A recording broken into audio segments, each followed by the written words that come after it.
जय श्री कृष्णा, राधे राधे। आप सभी का बहुत बहुत स्वागत है हमारे कृष्णा भक्ति चैनल में। नमस्कार दोस्तों, आज की वीडियो में हम बात करेंगे बृहस्पतिवार की व्रत कथा पूजा विधि।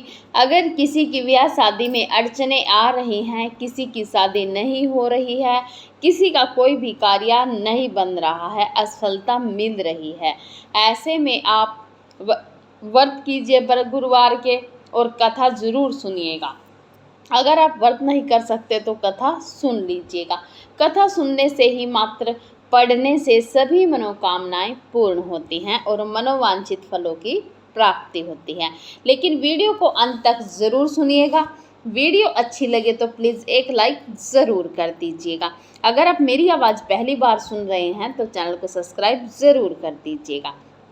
बृहस्पति देव की पूजा। हिंदू धर्म में किसी भी व्रत के दिन उपवास रखने का एक खास महत्व माना जाता है।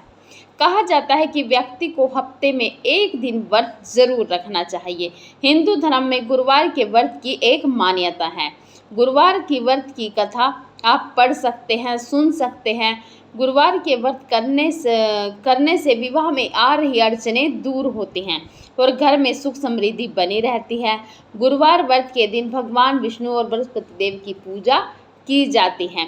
गुरुवार व्रत के दिन सुबह उठकर बृहस्पति देव का पूजन करना चाहिए। पूजा के दौरान पीली वस्तुएं जैसे पीले फूल, चने की दाल, केले, पीले चावल आदि का भोग उपयोग किया जाता है। इस पूजन के दौरान मनोकामना पूर्ति के लिए शुद्ध मन से बृहस्पति देव की पूजा करनी चाहिए। पीले वस्त्र पहनने चाहिए, पीले चंदन का प्रयोग करना चाहिए, पीले फलों का प्रयोग करना चाहिए। पूजन के बाद प्रेम पूर्वक भगवान बृहस्पति देव की कथा सुननी चाहिए। भगवान बृहस्पति देव सभी मनोकामनाएं पूर्ण करते हैं। जो भी श्रद्धा भाव से गुरुवार की व्रत कथा पढ़ता है, व्रत रखता है और सुनता है, उसको सभी फलों की प्राप्ति होती है। प्राचीन काल में एक बहुत गरीब ब्राह्मण रहता था। उसके पास कोई भी संतान नहीं थी। वह प्रतिदिन भगवान की पूजा करता था, लेकिन उसकी पत्नी न तो सुबह स्नान किया करती थी और न ही किसी देवता का पूजन करती थी। इसी कारण ब्राह्मण बहुत दुखी रहता था।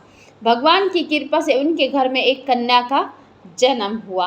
लड़की धीरे धीरे बढ़ने लगी। वह सुबह जल्दी उठती, स्नान करती। स्नान करने के बाद विष्णु भगवान की पूजा करती थी। वह स्कूल जाने लगी। स्कूल जाने के दौरान पूजा करने के बाद गुरुवार को व्रत रखती थी। स्कूल में वह अपनी मुट्ठी में जौ भर कर ले जाती थी और अनाज रास्ते में बिखेरती जाती थी, जबकि लौटने पर जौ के दाने सोने में तब्दील हो जाते थे, जिसे वह इकट्ठा करके घर ले आती थी। एक दिन जब वह फसल काट रही थी तो जौ की टोकरी के साथ जौ के दाने, उसकी माँ ने उसे देखा और कहा, बेटी, जौ के सोने के दानों को जोतने के लिए टोकरी भी सोने की होनी चाहिए। अगले दिन गुरुवार था। लड़की उपवास कर रही थी। उसने बृहस्पति देव भगवान से सोने की टोकरी के लिए प्रार्थना की। बृहस्पति देव भगवान ने उसकी प्रार्थना का जवाब देने का फैसला किया। लड़की अन्य दिनों की तरह रास्ते में जौ के दाने बिखेरते ही स्कूल गई, जबकि उस पर बहुत पहले उसने पाया कि जौ के दाने न केवल सोने में तब्दील हो गए थे, बल्कि रास्ते में उसे एक सुनहरी टोकरी भी मिली थी।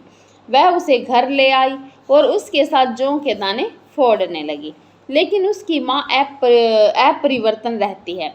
एक दिन ऐसा हुआ कि जब लड़की सोने की टोकरी से जौ के दाने काट रही थी, एक राजकुमार पास से गुजरा। उसने लड़की की अनुपम सुंदरता को देखने के लिए अपना दिल खो दिया। वह अपने महल में लौट आया और भोजन पानी लेना बंद कर दिया और अपने कमरे में बेसुध पड़ा रहा। जब राजा को पता चला कि राजकुमार ने भोजन और पानी लेना बंद कर दिया है, तो उसके पीछे का कारण पूछा। राजकुमार ने उसे सब कुछ बताया और उसे लड़की का पता भी बताया। राजा के मंत्री ने लड़की के घर जाकर ब्राह्मण को राजा का संदेश दिया और कुछ ही दिनों में राजकुमार के साथ लड़की का विवाह हो गया। लेकिन जैसे ही लड़की अपने ससुराल जाने के लिए घर से निकली, ब्राह्मण फिर से गरीब हो गया। एक दिन अपनी गरीबी से दुखी होकर ब्राह्मण अपनी बेटी से मिलने गया। उसके पिता को देखकर लड़की ने अपनी माँ का हालचाल पूछा। ब्राह्मण ने उसे सब कुछ हाल बताया। उसकी बेटी ने उसे बहुत सारे पैसे दिए और विदाई दी। लेकिन कुछ दिनों के बाद ब्राह्मण एक बार फिर गरीबी से जूझ रहा था। ब्राह्मण फिर से अपनी बेटी के पास गया और अपनी माँ की दुर्दशा सुनाई। उनकी बेटी ने कहा, हे पिता, मेरी माँ को यहाँ लिवा लाओ, मैं उन्हें बता दूंगी कि गरीबी से छुटकारा कैसे पाया जाए। ब्राह्मण घर वापस चला गया और अपनी पत्नी से कहने लगा कि लड़की ने अपनी माँ से कहा है कि हे माँ, तू मेरे पास आ जा। लड़की की माँ ने कहा, माँ लड़की के पास चली गई। सुबह जल्दी स्नान करा के भगवान विष्णु की पूजा करे, इससे आपको गरीबी से छुटकारा मिलेगा। लेकिन ब्राह्मण पत्नी ने अपनी बेटी की बात सुनी नहीं, कोई परवाह नहीं की। एक दिन उसकी बेटी उससे बहुत नाराज हो गई।